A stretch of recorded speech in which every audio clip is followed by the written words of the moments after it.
डरावनी रातें YouTube channel पर आपका स्वागत है।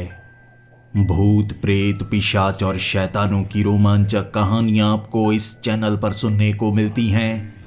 अगर आपको ऐसी ही वीडियोस देखना पसंद है तो हमारे इस चैनल को सब्सक्राइब करना ना भूलें। तो हेडफोन लगा लें, कमरे की लाइट्स ऑफ कर लें, क्योंकि ये वक्त हो रहा है डरने का।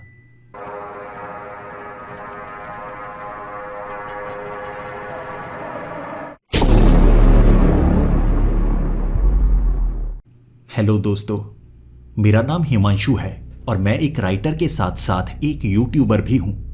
हो सकता है आपने मुझे कभी देखा हो या मेरे चैनल को देखा हो, लेकिन फिर भी मैं अपनी पहचान अच्छे से बताना नहीं चाहूँगा। हो सकता है आप समझ पा रहे हैं मैं कौन हूँ, लेकिन मैं बस अपनी कहानी बताना चाहता हूँ। मुझे कहानियाँ लिखना बहुत ज़्यादा पसंद है, लेकिन मैं साधारण कहानियाँ नहीं लिखता। मुझे ऐसी कहानियां पसंद है जो सच्चाई के साथ जुड़ी हुई हों, लेकिन कोई उस पर यकीन ना कर पाए। ऐसी फैंटेसी जो सब सोचते हैं सच हो सकती है, लेकिन मानता कोई नहीं। ऐसी कहानियां लिखने में मजा बहुत आता है, लेकिन मेहनत भी बहुत ज्यादा लगती है।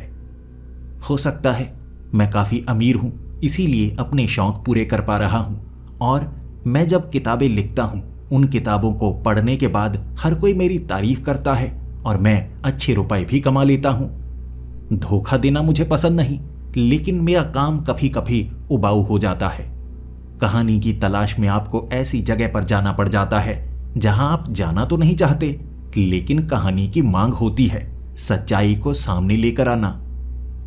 इस बार भी मैं हिमाचल में आया हुआ था, और ये हिमाचल का पुराना गांव, जिसके बारे में बहुत सारी ऐसी कहानियां सुनाई जाती हैं जो धार्मिक ग्रंथों में मौजूद हैं। मैं एक भूतिया कहानी लिखना चाहता था, और चाहता था उसे धर्म का एक मोड़ भी दूं।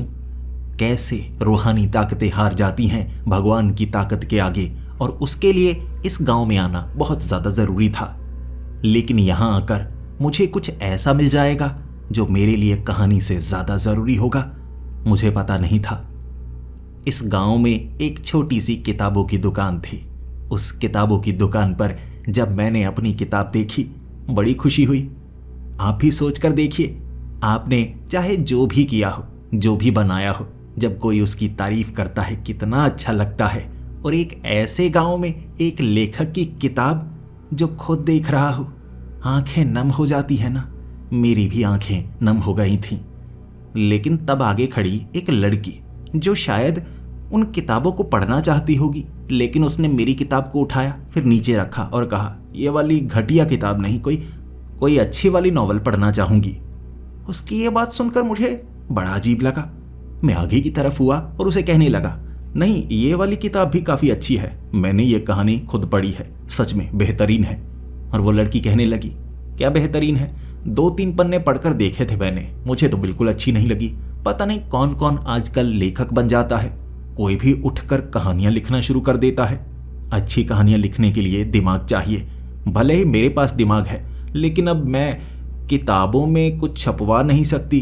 गरीब होने का नुकसान है। कुछ लोग अमीर हैं, कुछ भी मुंह उठाकर बना देते हैं, सबको अच्छा लगने लगता है। भले ही उसे पता नहीं था कि वो किताब मैंने लिखी है, लेकिन मुझे वो बेइज्जत किए जा रही थी और मैं चिढ़ता जा रहा था। और मैं उसे समझाने की कोशिश कर रहा, इसे पूरा पढ़ो, इसमें ऐसे ट्विस्ट हैं जो तुम्हें अच्छे लगेंगे।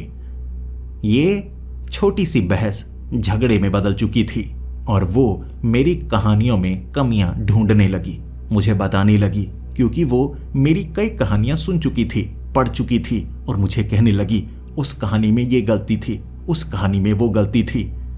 मुझे ऐसा लग रहा था मुझसे ज्यादा मेरे बारे में वो जानती हो। फिर क्या, मुझे लगा अब कई दिन मैं इसी गांव में रहने वाला हूं, इसे छोड़ूंगा नहीं, बेइज्जत तो इसे मैं जरूर करूंगा। मेरी ईगो मेरी आंखों के सामने आ गई थी। लेकिन अगले दिन उसी किताबों की दुकान पर खड़ी वो मेरा ही इंतजार कर रही थी। जब मैं वहां पर पहुंचा, मैं उसे बेइज्जत करना चाहता था, लेकिन उसने मुझसे माफी मांगी। मैं उससे जानना चाहता था, कल मुझे बेइज्जत करके आज मुझसे माफी क्यों मांग रही है। फिर उसने कहा, देखो मैं तुम्हें पहले पहचान ही नहीं पाई।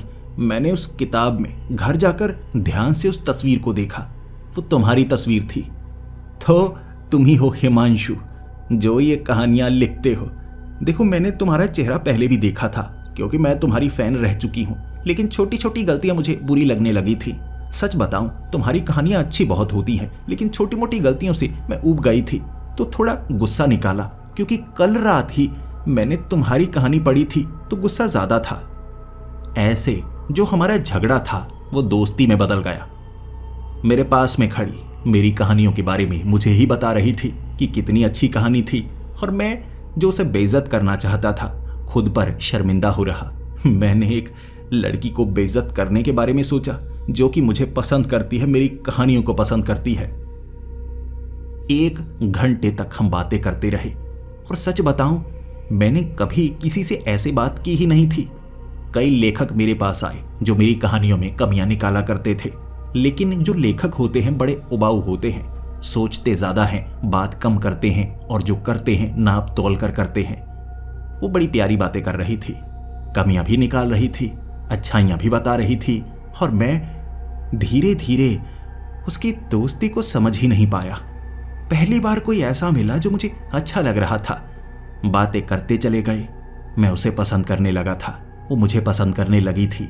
एक ही दिन में जैसे आंखों ही आंखों में प्यार हो गया था। वो पिछले 1 साल से मेरी उन कहानियों को पढ़ रही थी, तो वो मुझे पहले से पसंद करती थी, लेकिन उसकी बातों ने मुझे भी पागल सा बना दिया। एक उसकी आवाज़ बहुत ही प्यारी, एक उसका चेहरा सच में खूबसूरत, और बाकी हम दोनों की बातें मिल रही थी। मुझे अपनी गलतियों का एहसास हो रहा, और मुझे लग रहा अगर जब मैं कहानियां लिख रहा हूं वो मेरे साथ हो तो मेरी गलतियों को पहले ही निकाल सकती है, फिर मेरी कहानियों में एक भी गलती नहीं होगी। अगले 3-4 दिनों तक वो मुझे गांव में घुमाने लगी, और जिस नई कहानी को मैं लिख रहा था इस गांव से वो कहानी जुड़ी हुई थी। उस लड़की ने उस कहानी को लिखने में मेरी मदद की, और बस 3-4 दिन ही काफ़ी थे। समझ गया था मैं उससे प्यार कर चुका हूँ। वो बिल्कुल वैसी ही है जैसे मैं सपनों में किसी प्रेमिका के बारे में सोचता हूँ। कभी कभी कहानियों में मैं लिख देता हूँ अपनी भावनाएं, मुझे कैसी लड़की पसंद है, और वो बिल्कुल वैसी ही थी। थोड़ी नटखट, थोड़ी गलतियां निकालने वाली, खड़ूस बिल्कुल भी नहीं, बहुत प्यारी। 4 दिन बाद मैंने उसे कहा, क्या तुम मेरे साथ चलोगी? देखो मैं चाहता हूं कि तुम मेरी असिस्टेंट बनकर मेरे पास रहो ताकि मेरी गलतियां निकाल सको, और मेरे पास कई कहानियां हैं जिसमें बहुत सारी गलतियां हैं, और मुझे समझ में नहीं आता उस कहानी को कहां तक लेकर जाऊं। उसको खत्म नहीं कर पा रहा हूं, उसका क्लाइमैक्स लिख नहीं पा रहा हूं। उसने अपनी नजरें नीचे की तरफ झुकाई और कहने लगी, लेकिन मैं इस गांव को छोड़कर किसी गैर मर्द के साथ कैसे जा सकती हूं? मैं उसकी शंका को समझ चुका था। फिर मैंने उसे कहा, देखो मुझे गैर मर्द मत समझो, मैं तुम्हारा कोई फायदा नहीं उठाना चाहता, सीधा सच सच बताता हूं। एक तो मुझे तुम्हारा काम पसंद आया, तुम भी एक लेखक बन सकती हो और मैं तुम्हारी मदद करूंगा, लेकिन उससे ज्यादा जरूरी बात यह है कि मैं तुम्हें पसंद करने लगा हूं। मैं चाहता हूं कि तुम मेरे करीब रहो, और अगर तुम मेरी गर्लफ्रेंड बनोगी तो मैं अपने घर वालों से तुम्हारे बारे में बात करूंगा, और हो सकता है हमारी जल्द ही शादी हो जाए। क्या तुम मेरे साथ चल सकती हो? ऐसा नहीं है कि तुम मेरे साथ रहोगी, वहाँ जिस जगह मैं रहता हूँ कई कलीग्स लड़कियां हैं, वहाँ पर तुम उनके साथ रह सकती हो, लेकिन तुम्हें काम मेरे साथ करना होगा। उसके चेहरे पर मुस्कुराहट थी, जिसके बाद वो मेरे साथ मेरे शहर आ गई। भले ही वो उन लड़कियों के साथ रह रही थी, लेकिन 10 दिन काफ़ी थे। उसने भी प्यार का इजहार कर दिया, और उसके बाद वो मेरे फ्लैट में आ गई। बस इतना ही काफ़ी था। यकीन कीजिए कितना प्यार करता था मैं। पूरा दिन हम दोनों बातें ही करते रहते, और उसके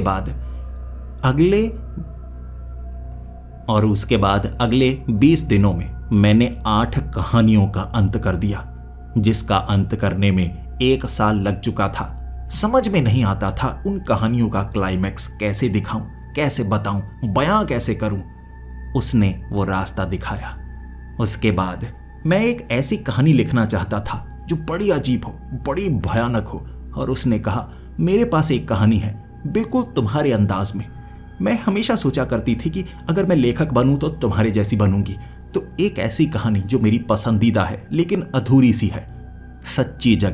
सच्ची जगह से जुड़ी हुई छोटी सी कहानी। बाकी तुम लिख सकते हो, मैं मदद करूंगी।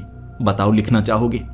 मैंने कहा, हाँ, अगर ऐसी कोई जगह है जो बड़ी भयानक है और सच में मौजूद है, वहां कुछ ऐसा होता है जो डरावना है लेकिन सच्चा है, तो बताओ मुझे। उसने कहा, हड्डी वाली डायन। एक ऐसा गांव हिमाचल में मौजूद है जहां महीने में एक बार ऐसी वारदात होती है जब हड्डी वाली डायन चांदनी रात में किसी का पीछा करती है और कहते हैं अगर वो उसके हत्थे चढ़ जाए तो वो ले जाती है हमेशा के लिए। जिंदा नहीं छोड़ती, बल्कि उसके शरीर से हड्डियां निकालती है, मांस को फेंक जाती है। उन हड्डियों का इस्तेमाल अपना घर बनाने के लिए करती है, अपना इलाका सजाने के लिए करती है। और ये कोई झूठी कहानी नहीं है, सच्ची जगह है। बताओ, चलोगे मेरे साथ वहां पर? हड्डी डायन के बारे में जानकारी जुटाने के लिए मैं एक बार उस गांव में जा चुकी हूं। मुझे तो बहुत डर लगा करता था। मेरे घर वाले वहां मुझे जाने से मना करते थे, लेकिन एक बार गई थी।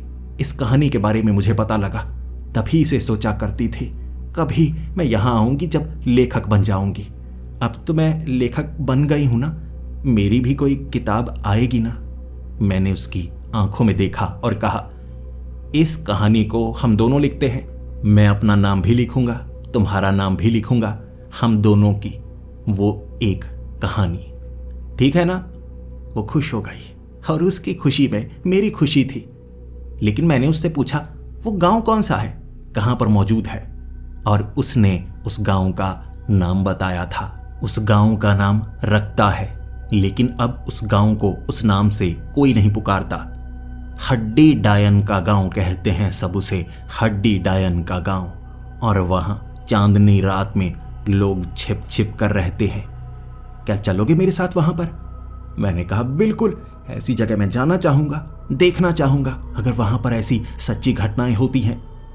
तब मैं उस लड़की के साथ उस गांव तक पहुंचा था,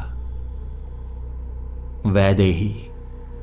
मैं उसके साथ समय बिताना बहुत पसंद करता था। वहां हिमाचल, जहां हमेशा से वो पली बड़ी थी, रास्ता उसी गांव से होकर गुजरता था जहां वो रहती थी, लेकिन उससे बहुत ज्यादा आगे, बिल्कुल वीरान सी जगह, और वहां पर बना हुआ वो छोटा सा गांव। जब मैं वैदेही के साथ उस गांव में पहुंचा था, लोग थोड़े घबराए हुए थे। किसी अनजान से मिलना वो पसंद नहीं करते थे, क्योंकि वहां तक पहुंचना किसी अनजान के लिए कोई आसान काम नहीं। गांव वाले हमसे अच्छे से बात नहीं कर रहे थे, लेकिन वैदेही ने मुझे बताया कि यहाँ पर ऐसे घर भी बने हुए हैं जो लोग छोड़कर जा चुके हैं। गांव वाले हमें रोक नहीं सकते वहां रहने से।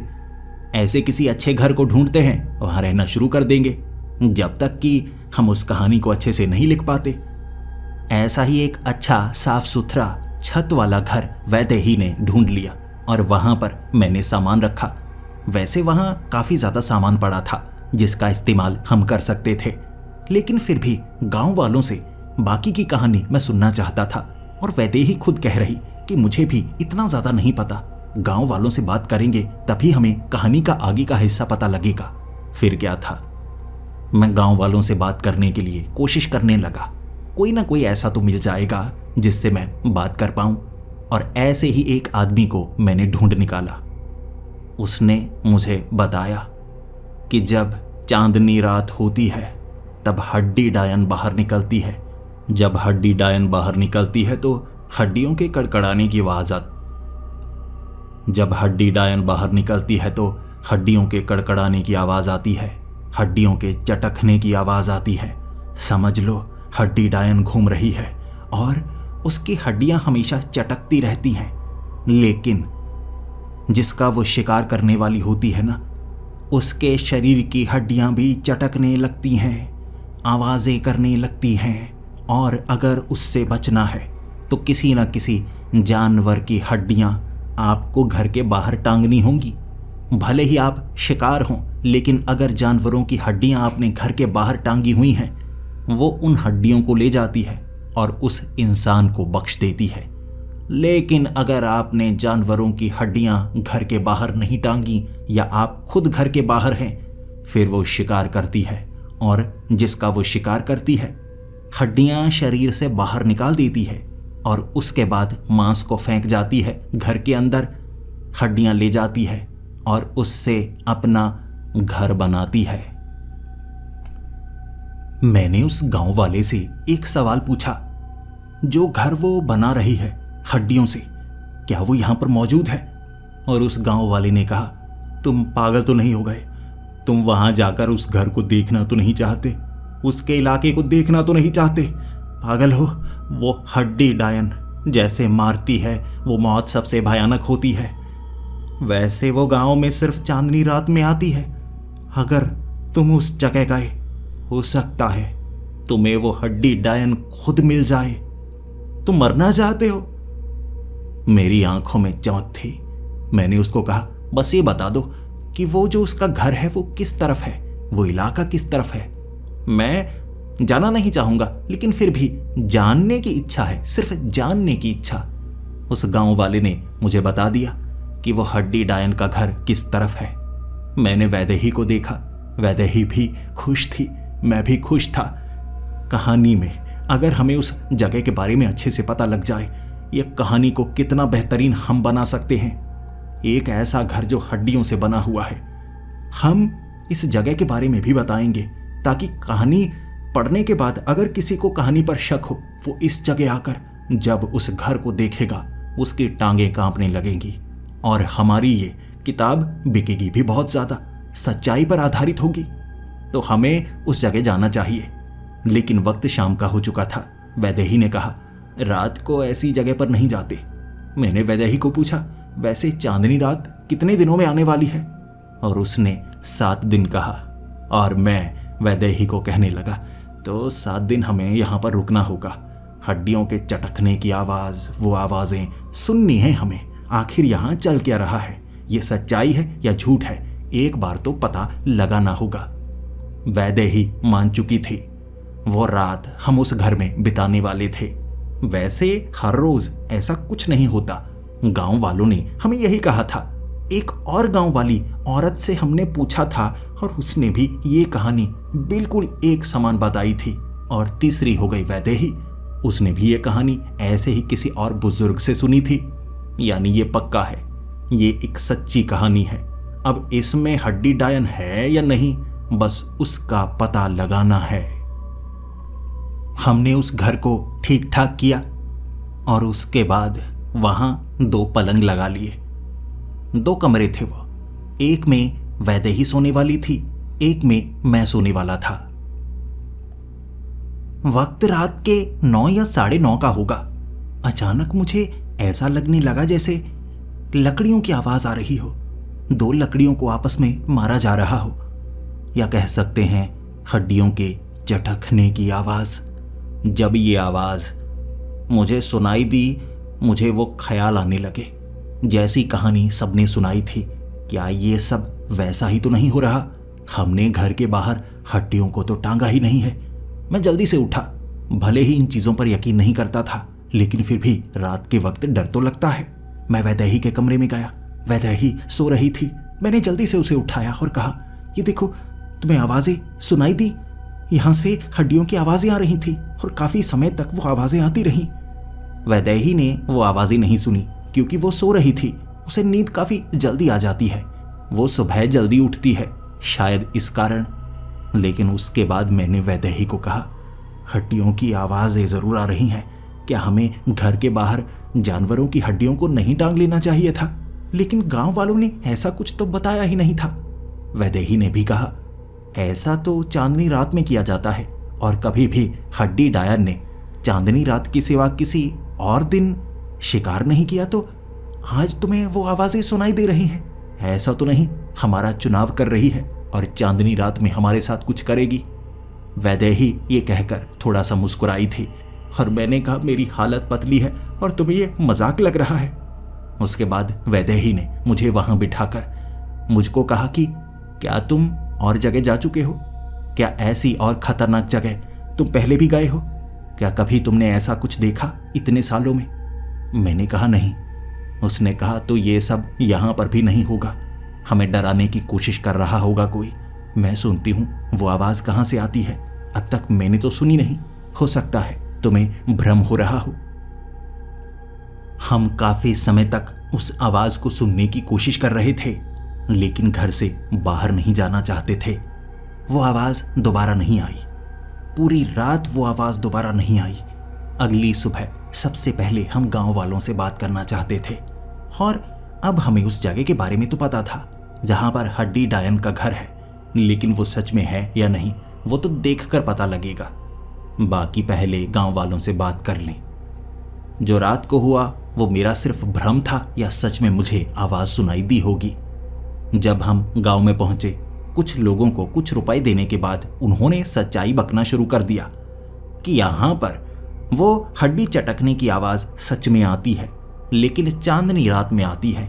उसके सिवा यहां हड्डियां चटकने की आवाज कभी नहीं आती, क्योंकि वो डायन यहां पर आती ही नहीं। ये आवाज उससे आ रही होती है, और जिसका वो चुनाव करती है फिर ये आवाज उससे आने लगती है। मैं थोड़ा सा घबरा गया था।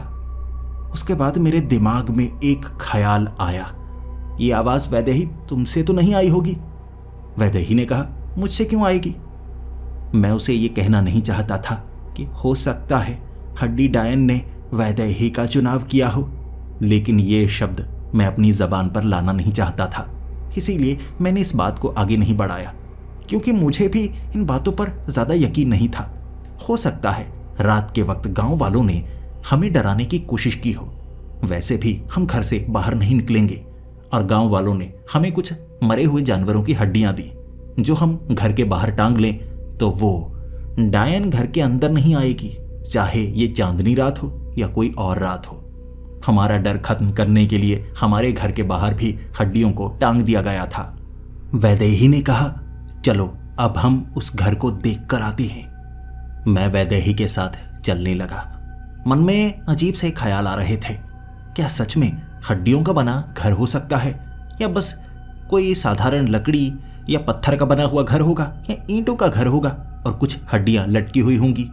यह काम गांव वालों का ही हो सकता है, या ऐसा भी तो हो सकता है किसी कब्रिस्तान में वो घर बनाया गया हो और सब ऐसे ही कहते हो, हड्डियों वाला घर, हड्डी डायन का घर। देख कर तो आना ही होगा।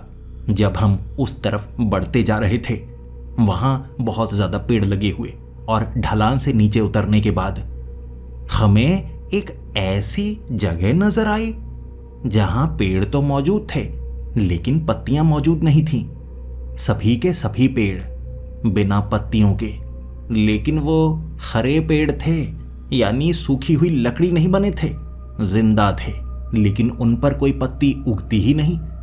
बहुत घने पेड़ और उनके बीच से निकलकर जाने का रास्ता, पूरा साफ रास्ता। हमें साफ साफ पता लग रहा था कि किस दिशा में जाना है, भटकने का कोई चांस ही नहीं था।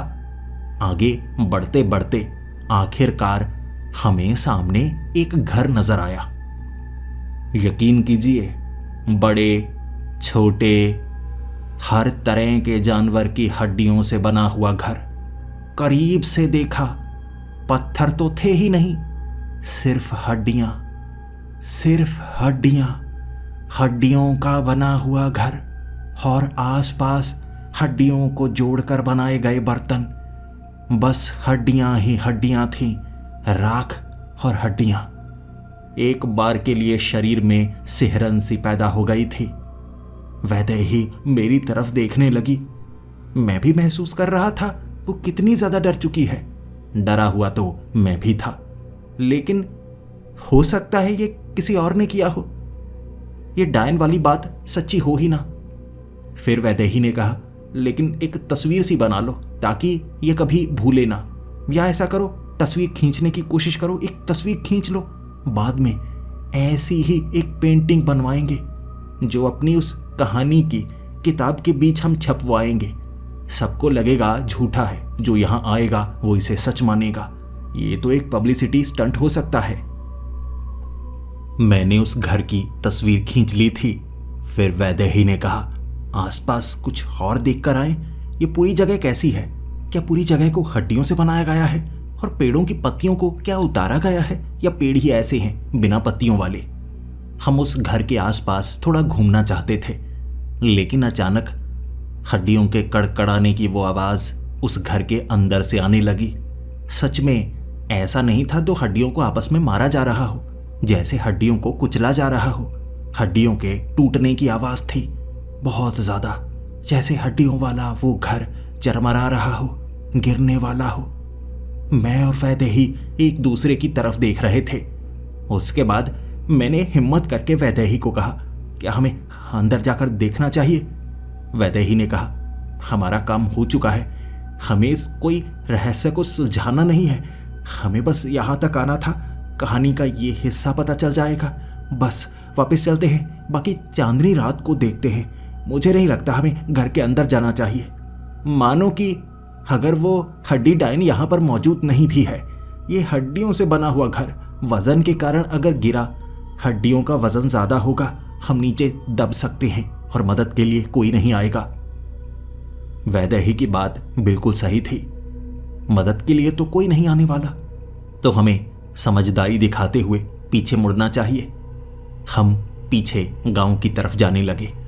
जैसे जैसे हम कदम आगे बढ़ाते जा रहे थे, पीछे से हड्डियों के चटकने की आवाज़ बढ़ती जा रही थी। धीरे धीरे ऐसा लगने लगा वो हड्डियों के चटकने की आवाज़ हमारे बहुत करीब से आ रही है। वैदेही ने कहा, हमें जल्दी जल्दी भागना चाहिए। हम दोनों जल्दी से वहाँ से निकले। हड्डियों के चटकने की आवाज़ बंद हो चुकी थी, पीछे रह चुकी थी, लेकिन सच बताएं बहुत ज़्यादा डर चुके थे। और उसके बाद हम दोपहर के वक्त तक घर के अंदर रहे, बाहर नहीं निकले, और जो जो गांव वालों ने बताया था हमने बिल्कुल वैसा वैसा किया। अगर सच में चांदनी रात में कोई हड्डी डायन यहाँ घूमती हुई, हम बड़ी मुसीबत में फंस सकते हैं। दोपहर को हम दोबारा से बाहर निकले थे। गांव वाले वहां पर मौजूद थे और हम अब यहाँ ज़्यादातर लोगों की आंखों के सामने आ चुके थे, तो लोगों को हम पर थोड़ा सा भरोसा हुआ, इसीलिए कुछ लोगों से हम बात भी कर सकते थे। तो हमने कहानी के उन हिस्सों को जानने की कोशिश की कि हड्डी डायन यहाँ पर आई कैसे। ये कहानी का मुख्य भाग था और इसके बारे में जानकारी जुटाई नहीं। हम इतने ज़्यादा डरे हुए थे, हम ये जानकारी जुटाने लगे क्या सच में हड्डी डायन है या नहीं, दिखती है या नहीं, लेकिन हमने बैक स्टोरी के बारे में तो सोचा ही नहीं। लोग जानना चाहेंगे हड्डी डायन आई कहाँ से। और एक गांव के बुजुर्ग ने हमें बताया, बहुत समय पहले यहाँ पर एक डायन रहा करती थी जो सिर्फ एक जादूगरनी थी, लेकिन वो जादू से लोगों को ठीक भी करती थी, बीमार भी करती थी, बुरे लोगों का नुकसान करती थी, अच्छे लोगों का फायदा करती थी। जादूगरनी तो थी, लोग उसे डायन समझते थे, इसीलिए उसकी ताकत बढ़ती गई।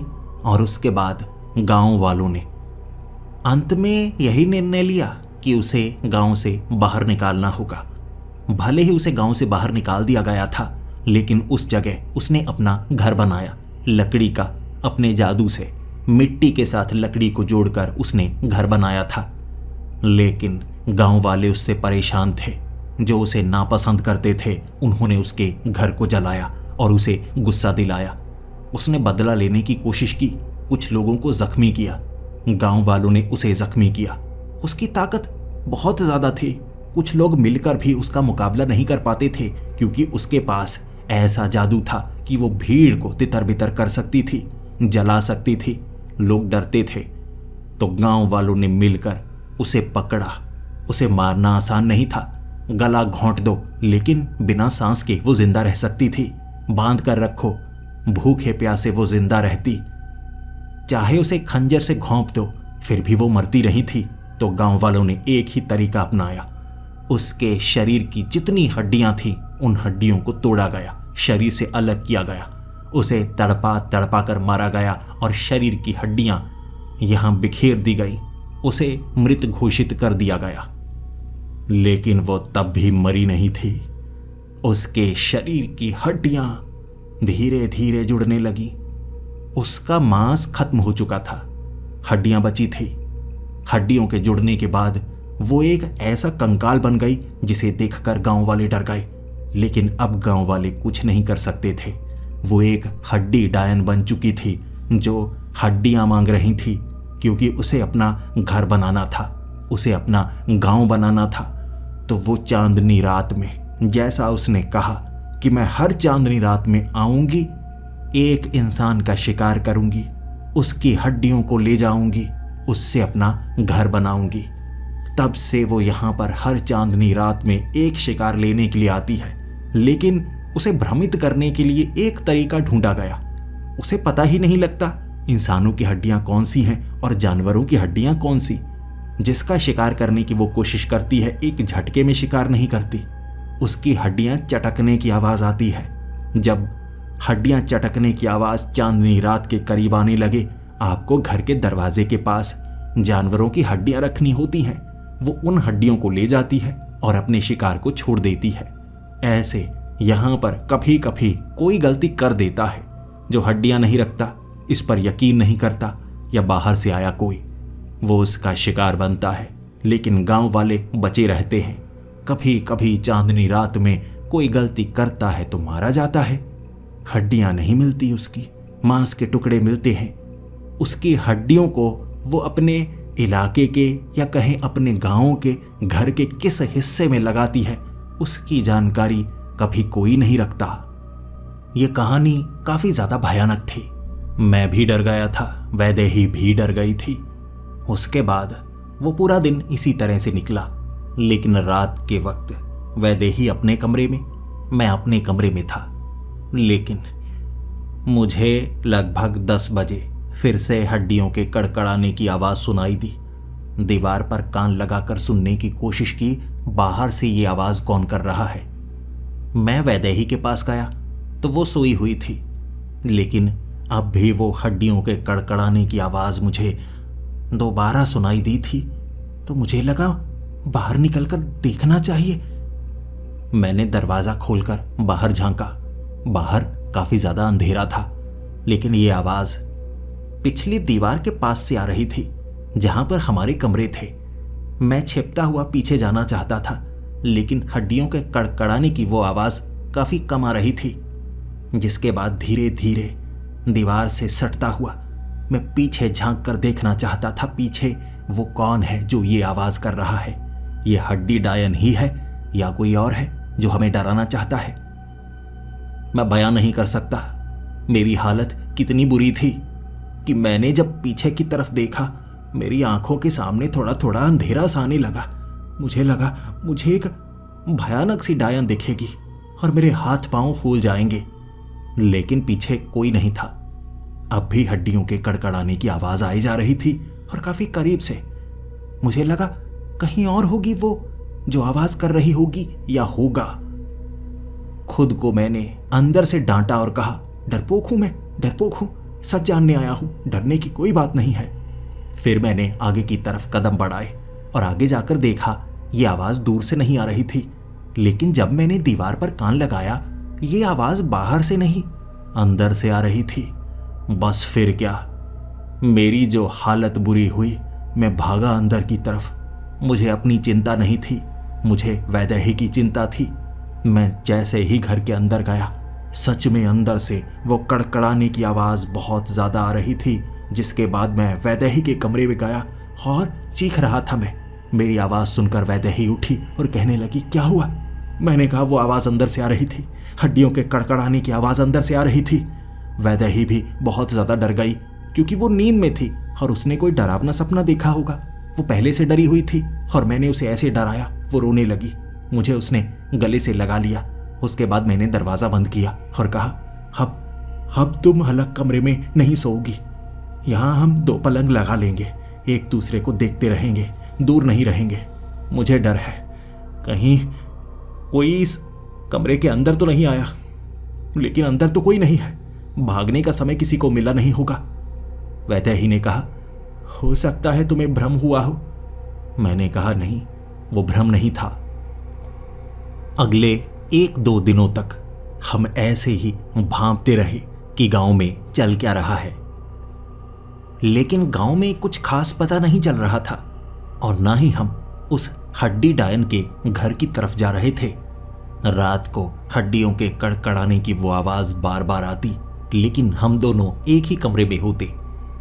वो चांदनी रात आने वाली थी, पूर्णिमा की रात। जब पूरा चांद निकलेगा। गांव वाले कह रहे थे कि उससे पहले पहले हम यहाँ से चले जाएं, लेकिन मुझे अब तक पक्का नहीं हुआ था कि कुछ पैरानॉर्मल यहाँ पर होता है या नहीं। हम बस उस रात यहाँ पर रुकना चाहते थे। वैदेही ने मुझे कह दिया था बस उस रात एक बार उसे देख ले। मेरी सोच भी कुछ ऐसी ही थी, लेकिन उससे एक रात पहले मैं वैदेही के साथ वाले उस पलंग पर सोया हुआ था। नींद में मुझे एक ऐसा भयानक सपना आया जिसके बारे में मैं सोच तक नहीं सकता। उस सपने में मैं इसी गांव में था और तब तक मुझे एहसास नहीं हुआ था कि मैं सपने में हूं। लेकिन अचानक मुझे एक इंसान नजर आया जो हड्डियों का बना हुआ था, कंकाल चल रहा था। सभी गांव वाले धीरे धीरे कंकाल बन गए। पूरा गांव कंकालों से भरा पड़ा था। घर भी हड्डियों के बने हुए, पेड़ भी हड्डियों के बने हुए। मुझे हर चीज हड्डियों की नजर आ रही थी और मैं भागे जा रहा, बचने की कोशिश किए जा रहा। हड्डियां ही हड्डियां थी और मुझे वहां पर वैदेही बिल्कुल नहीं मिली। सपने में मुझे कुछ एहसास हो गया था कि ये एक सपना ही हो सकता है, क्योंकि जब आपको हल्का सा एहसास होने लगे तो डर कम लगने लगता है। लेकिन मुझे सपने में वैदेही नजर नहीं आ रही और जैसे ही एक झटके में मैं उठा, मैंने साथ वाले पलंग पर देखा। वैदेही वहां पर मौजूद नहीं थी। घर के अंदर हड्डियां ही हड्डियां पड़ी हुई थीं। जैसे ही मैंने लाइट जलाई, पास वाली उस दीवार के ऊपर भी हड्डियां चिपकी हुई। मैंने उन हड्डियों को नीचे फेंकना शुरू कर दिया और आवाजें लगाने लगा, वैदेही, वैदेही, कहाँ हो तुम, वैदेही। वैदेही वहां मौजूद नहीं थी, लेकिन दीवारों पर चिपकी हुई उन हड्डियों को हटाने के बाद पीछे से साफ नजर आ रहा, दीवारें ईंटों की नहीं है, पत्थरों की नहीं है। इस घर की दीवारें भी हड्डियों से बनी हुई हैं। मैं वैदेही को ढूंढना चाहता था। मैं नहीं चाहता था कि उसे खो दूं। जैसे ही भागकर मैं दरवाजे के पास पहुंचा, दरवाजे के पास वैदेही का मांस था। उसके शरीर से हड्डियां निकाली जा चुकी थी और एक भयानक डायन ने एक हाथ में मांस पकड़ा हुआ, एक हाथ में हड्डियों का कंकाल पकड़ा हुआ। मेरी हालत पतली हो गई। फिर उस डायन ने मुझ पर हमला किया। वो मेरे शरीर की हड्डियों को निकालने लगी। दर्द नहीं हो रहा था, बड़ा अजीब सा लग रहा, और एक झटके में मैं नींद से उठा। ये भी सपने का ही हिस्सा था। मैं चीखा, उठा। वैदेही को मैंने उठाया। वो मेरी आंखों के सामने दूसरे पलंग पर थी। मैं पूछ रहा, ये सपना तो नहीं, ये भी सपना तो नहीं। भले ही जो पहले आया था वो सपने के समान था, एहसास हो गया, लेकिन जो दूसरा आया वो सपने जैसा नहीं था, बिल्कुल असलियत। बस दर्द नहीं हुआ, तब आभास हुआ और उतने में वो सपना टूट चुका था। वैदेही को मैंने पूरी बात बताई और मैं इतना डरा हुआ उसे गले से लगाकर रोने लगा था। मुझे अमूमन रोना नहीं आता। कोई बहुत ज्यादा इमोशनल बात हो गई हो या कोई सदमा लगा हो तब आंखें थोड़ी नम हो जाती हैं। मैं फूट फूट कर रोया था क्योंकि वैदेही मुझसे दूर चली गई थी, ऐसा एहसास था। डर भी बहुत ज्यादा गया था। वैदेही ने कहा, कल चले, इस गांव को छोड़ देते हैं, बड़ा मनहूस सा गांव है। लेकिन सुबह होते होते मैंने ये महसूस किया कि वो एक सपना था, सच नहीं था। न मेरे साथ कुछ होने वाला है, न वैदेही के साथ कुछ होने वाला है। गांव वाले सतर्क कर रहे थे, आज पूरा चांद निकलेगा और आज हड्डी डायन यहां पर आएगी। और जब रात के वक्त हड्डी डायन आती है, हड्डियां चटकने की आवाजें आने लगती हैं। लेकिन हमें तो अपने घर के अंदर से कब से हड्डियां चटकने की आवाज सुनाई देती है। वैदेही सो रही होती है और बाहर से कभी अंदर से आवाजें आने लगती हैं। मैंने गांव वालों को बताया और उन्होंने कहा, ऐसा पहले कभी नहीं हुआ, कुछ तो था जो अलग हो रहा था।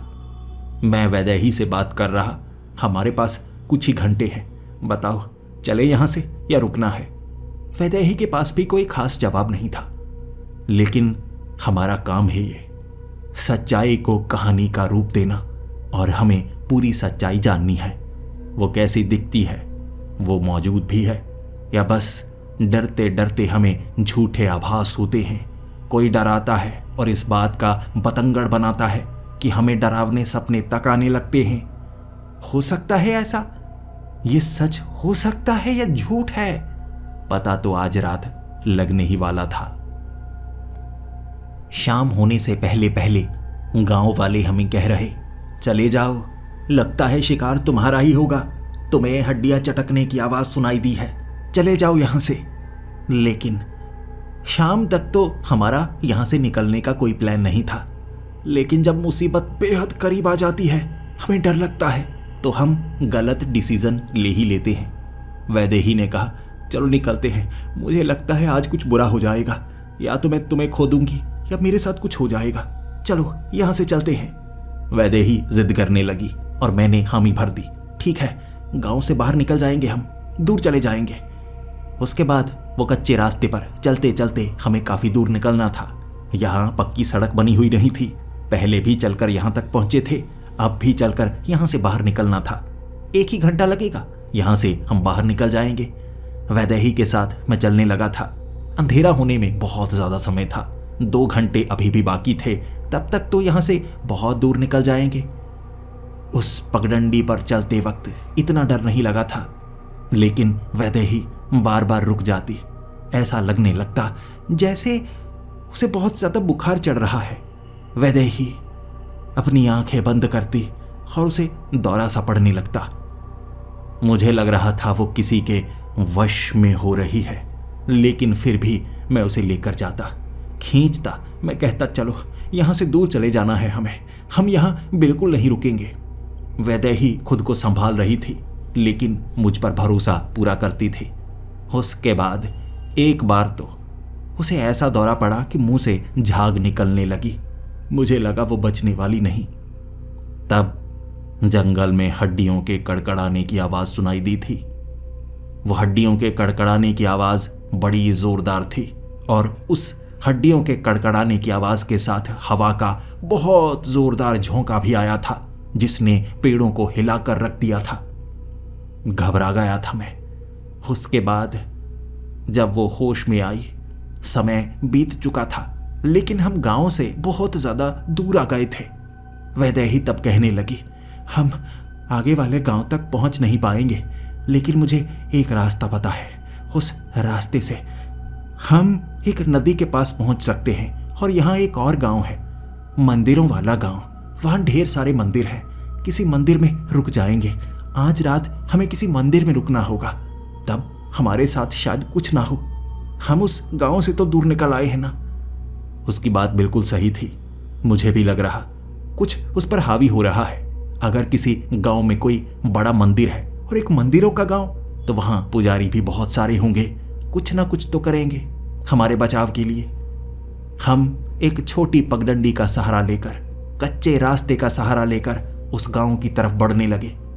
वो जंगली रास्ते के घुमाव कुछ समझ में नहीं आ रहे थे। वैभवी को पता था, लेकिन उसकी हालत खराब थी। धीरे धीरे शाम रात में बदलने वाली थी। समय बहुत ज्यादा हो चुका था। घबराया हुआ मैं भी था, घबराई हुई वैभवी भी थी, लेकिन सामने हमें नजर आया पेड़ों पर लगी हुई मशालें, और उन मशालों को देखकर मुझे लगा कि हम पहुंच गए आखिरकार उन मंदिरों के गांव में। पेड़ों पर लगी मशालें धीरे धीरे नजदीक आ रही थीं। वैदेही को पकड़े हुए मैं उस तरफ बढ़ता जा रहा था। जैसे ही गांव के उस हिस्से के पास पहुंचे, लोग नजर आए, और उन लोगों को देखकर कितनी खुशी हुई मैं बता नहीं सकता। मैं उनकी तरफ बढ़े जा रहा। वो पहले से हमारा इंतजार कर रहे थे। सबसे आगे खड़े उस आदमी को मैं पहचानता था। ये तो वही गांव का आदमी है, यहां क्या कर रहा है? वैदेही ने मेरी कलाई को पकड़ा। वो मुझे खींचने लगी और कहने लगी, जल्दी चलो, देर ना हो जाए, समय ना निकल जाए, जल्दी करो। खींचती हुई मुझे उन लोगों के बीच में ले गई। ये वही गांव के लोग थे। जगह अलग थी, ये वो गांव नहीं था, लेकिन कोई मंदिर भी मौजूद नहीं। मैंने वैदेही को कहा, वैदेही, ये कहाँ ले आई हो? ये कैसी जगह है? अंधेरा हो चुका है और ये पूरे चांद वाली रात है। हमें इन गांव से दूर निकलना था। वैदेही ने कहा, उस गांव से तो बहुत दूर निकल आए हैं हम। वो हड्डियों वाले मकान से भी बहुत ज्यादा दूर हैं, उस हद से दूर हैं। लेकिन ये गांव वाले आज की रात का इंतजार कर रहे थे। 1 साल बाद ये रात आती है, जब पूरा चांद निकलता है, जब ये नक्षत्र आते हैं, तब किसी ना किसी को यहां आना पड़ता है। तुम भी आए हो, या कह सकते हैं तुम्हें लाया गया है। हड्डियों से बना हुआ हड्डी डायन का मकान वो नहीं था। वो मकान को तो गांव वालों ने बनाया था। हड्डी डायन का घर देखना चाहते हो तो सामने देखो। मुझे विशाल हड्डियों का बना हुआ एक बड़ा घर पानी से बाहर निकलता हुआ नजर आया। वो बड़ी नदी थी जिसके बीच से निकल रहा था।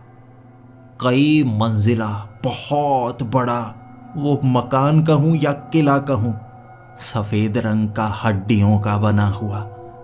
गांव वाले मशाले पकड़कर सर झुका चुके थे। वैदेही मेरी तरफ देखकर मुस्कुराने लगी थी और कहने लगी थी, जब पूरी रात होती है, हड्डियां चटकने की आवाज आती है और तुम्हारी हड्डियों से अब आवाज आएगी। मेरी हड्डियों से तो आवाज तब आने लगती है जब मैं इस गांव के करीब होती हूं। वक्त रात का होता है। धीरे धीरे वो आवाज बढ़ती है। उस घर में जो हड्डियां चटकने की आवाज आ रही थी, वो बाहर से नहीं, मेरे शरीर से आ रही थी। चुनाव तुम्हारा किया गया था, कहानियां झूठी सुनाई गई थीं और अब हक है तुम्हें सच्ची कहानी सुनने का। जानना चाहते थे पूरा सच, तो जानो, मैं हूं हड्डी डायन और ये मांस नकली है। ये मांस उतर जाएगा आज की रात।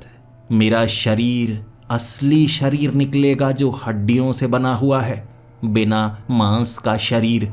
और मुझे चाहिए एक इंसान जिसे ढूंढ कर लाना पड़ता है। खास नक्षत्रों में जन्मा हुआ वो इंसान यहां लाने के लिए हर साल मशक्कत करनी पड़ती है, लेकिन मैं ले ही आती हूं। सदियों से ये काम मैं करती आई हूं, क्योंकि लालसा और वासना के कारण इंसान कमजोर हो ही जाते हैं। प्यार के नाम पर पहुंच जाते हैं ऐसी जगह जहां उन्हें नहीं पहुंचना चाहिए। मैंने भागने की कोशिश की, लेकिन गांव वालों ने मुझे भागने नहीं दिया। और तब वह देही ने मुझे वो कहानी सुनाई। सदियों से मैं यहीं पर रहती हूं। ये मेरा घर है। इसे बनाने में सदियां लगी हैं। धीरे धीरे इसे बड़ा कर रही हूं और पूरे चांद की रात को मेरा ये घर निकलता है पानी से बाहर। ये मेरा घर एक दिन के लिए मुझे मिलता है, लेकिन मैं इसे सजाने में लगी रहती हूं। हर साल एक इंसान की शरीर की एक हड्डी इसमें लगाई जाती है। तो सोचो कितने सालों से ये काम मैं करती आई हूं और आगे भी करती रहूंगी। बस इतनी ही कहानी है। और मैं गांव वालों के शरीर की हड्डियों का इस्तेमाल नहीं करती, बल्कि गांव वालों को वो सब देती हूं जो वो चाहते हैं। धन, सुरक्षा और आत्मिक शांति, इन्हें हर चीज मिलती है। बदले में ये मेरी मदद करते हैं हर साल इसी दिन जब पूरा चांद निकलता है। अब भी ये मेरी मदद करेंगे। ले चलो इसे उस घर के अंदर। इसके शरीर की हड्डियां निकालने का समय हो गया है।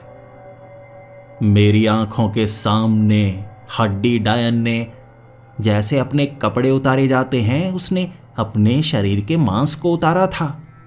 बाल खींच कर उधेड़ दिए।